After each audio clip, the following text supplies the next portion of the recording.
Question ये है कि एल्युमिनियम का एक डिस्क है जो अपने वर्टिकल एक्सिस के अबाउट फ्रीली रोटेट कर सकता है, और एक मैग्नेट है जो सेम एक्सिस के अबाउट डिस्क के ऊपर इस तरह से रिवॉल्व कर रहा है, और हमें करेक्ट ऑप्शंस को सिलेक्ट करना है। तो इसको प्रोसीड करते हैं। तो पहले एक्सपेरिमेंट करके ये चेक करते हैं कि जो डिस्क है वो रेस्ट में रहेगा या रोटेट करेगा, और अगर रोटेट करेगा तो किस डायरेक्शन में रोटेट करेगा। इसको एक्सपेरिमेंट से चेक करते हैं। ये एल्युमिनियम का एक डिस्क है और ये एक मैग्नेट है। हम देख सकते हैं कि एल्युमिनियम डिस्क और मैग्नेट के बीच कोई भी अट्रैक्टिव फोर्स नहीं है। मैग्नेट को चेक करते हैं।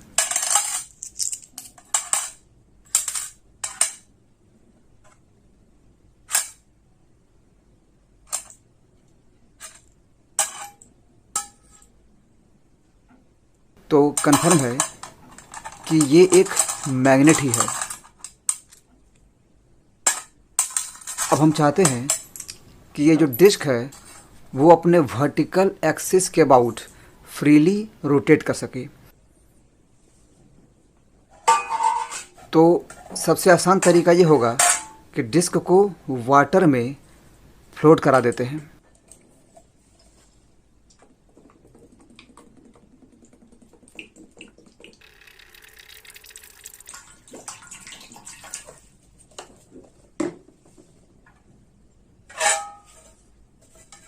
अगेन डिस्क घूमते हुए आसानी से नज़र आ जाए, इसलिए डिस्क पर कुछ लिख देते हैं।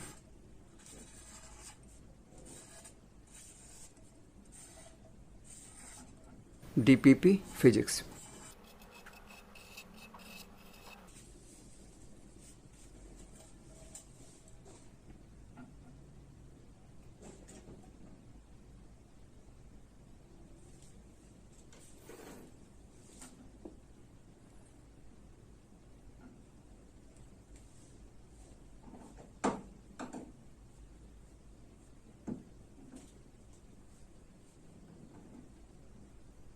हम देख सकते हैं कि डिस्क उसी डायरेक्शन में घूम रहा है जिस डायरेक्शन में मैग्नेट घूम रहा है।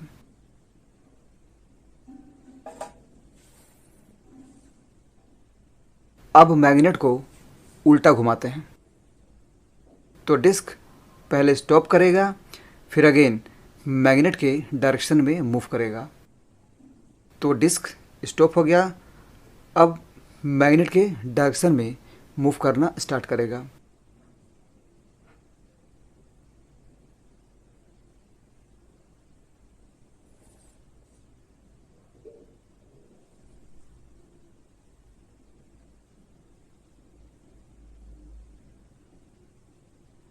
तो मैग्नेट का नॉर्थ पोल नीचे हो या साउथ पोल नीचे हो, उससे कोई फ़र्क नहीं पड़ता।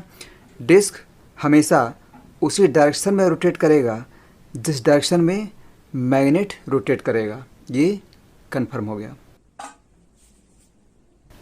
तो कंफर्म हो गया कि डिस्क उसी डायरेक्शन में रोटेट करेगा जिस डायरेक्शन में मैग्नेट रोटेट कर रहा है, और इसके पीछे जो रीज़न है उसको हम लेंस लॉ से इजीली एक्सप्लेन कर सकते हैं। तो डिस्क पर 2 पॉइंट कंसीडर करते हैं। ये पॉइंट 1 है और ये पॉइंट 2 है। पॉइंट 1 मैग्नेट के ठीक नीचे है और पॉइंट 2 थोड़ा साइड में है। अगेन दोनों पॉइंट पर एक स्मॉल लूप कंसीडर करते हैं। This is loop 1 and this is loop 2। तो दोनों लूप में करंट इंड्यूस हो सकता है क्योंकि जो डिस्क है वो मेटालिक है। अगेन मान लेते हैं कि जो मैग्नेट है वो कुछ इस डायरेक्शन में मूव कर रहा है। तो कंफर्म है कि लूप 1 में जो फ्लक्स है वो डिक्रीज करेगा और लूप 2 में जो फ्लक्स है वो इंक्रीज करेगा। लेकिन लेंस लॉ के अकॉर्डिंग दोनों लूप फ्लक्स चेंज को अपोज करेंगे, और तभी पॉसिबल है जब मैग्नेट और लूप के बीच रिलेटिव मोशन ना हो पाए।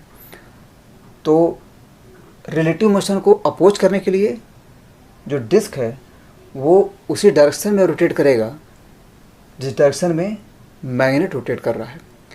यही वजह है कि दोनों सेम सेंस में रोटेट करेंगे। और अगेन इस बात को हम फोर्स मेथड से भी समझ सकते हैं। ये डिस्क है, this is point 1, this is point 2, this is loop 1, this is loop 2। ये मैग्नेट है, this is north pole, this is south pole. Magnet इस तरफ मूव कर रहा है। तो कंफर्म है कि मैग्नेट के मोशन से दोनों लूप का फ्लक्स चेंज करेगा और दोनों लूप में करंट इंड्यूस होगा। अगेन करंट इंड्यूस होने से दोनों लूप एक मैग्नेटिक डाइपोल बन जाएगा, लेकिन डाइपोल का फॉर्मेशन इस तरह से होगा ताकि वो फ्लक्स चेंज को अपोज कर सके या फ्लक्स चेंज का जो कॉज है उसको अपोज कर सके। लूप 1 की बात करें तो लूप 1 का फ्लक्स इसलिए चेंज कर रहा है क्योंकि जो नॉर्थ पोल है वो दूर जा रहा है। तो लूप 1 का मैग्नेटिक डाइपोल इस तरह से फॉर्म होगा ताकि वो नॉर्थ पोल को दूर जाने से रोक सके, मतलब नॉर्थ पोल को अट्रैक्ट कर सके। तो कंफर्म है कि ऊपर आ जाएगा साउथ पोल और नीचे हो जाएगा नॉर्थ पोल। नेक्स्ट लूप 2 की बात करें तो लूप 2 का फ्लक्स इसलिए चेंज कर रहा है क्योंकि जो नॉर्थ पोल है वो नज़दीक आ रहा है। तो कंफर्म है कि लूप 2 का जो मैग्नेटिक डाइपोल है वो इस तरह से फॉर्म होगा ताकि वो इस नॉर्थ पोल को रिपेल कर सके। ठीक है, मतलब ऊपर आ जाएगा नॉर्थ पोल और नीचे आ जाएगा साउथ पोल। ठीक है, अब हम देख सकते हैं कि इन दोनों डाइपोल पर जो नेट फोर्स है वो उसी डायरेक्शन में है जिस डायरेक्शन में मैग्नेट मूव कर रहा है। ठीक है, तो यहाँ पर ये साउथ पोल, ये साउथ पोल और ये नॉर्थ पोल, ये सभी दूर दूर हैं। तो हम सिर्फ इन्हीं तीनों पोल का इफेक्ट को एनालाइज करेंगे। तो ये जो नॉर्थ पोल है वो इस नॉर्थ पोल पर इस तरफ फोर्स ऑफ रिपल्सन अप्लाई करेगा और अगेन साउथ पोल पर इस तरफ फोर्स ऑफ अट्रैक्शन अप्लाई करेगा। ठीक है, तो हम देख सकते हैं कि दोनों डाइपोल पर जो नेट फोर्स है उसका हॉरिजॉन्टल कंपोनेंट इस तरफ है। ठीक है, इस फोर्स का हॉरिजॉन्टल कंपोनेंट इस तरफ है और अगेन इस फोर्स का भी हॉरिजॉन्टल कंपोनेंट सेम डायरेक्शन में है। तो कन्फर्म है कि जो डिस्क है वो उसी डायरेक्शन में मूव करेगा जिस डायरेक्शन में मैग्नेट मूव कर रहा है। ठीक है, और ये दोनों जो डाइपोल्स हैं वो डिस्क के मेटल में फॉर्म हुए हैं। तो इन पर जो फोर्स अप्लाई हो रहा है वही फोर्स डिस्क पर अप्लाई होगा because this two are the part of the disc. ठीक है, और दूसरी बात है कि लूप में जो करंट इंड्यूस हो रहा है उसका नाम है एडी करंट, और एडी करंट की वजह से जूल हीटिंग होती है और जूल हीटिंग की वजह से डिस्क का टेम्परेचर इंक्रीज करेगा। ठीक है, तो इस तरह से ये सॉल्यूशन हो गया। Thank you.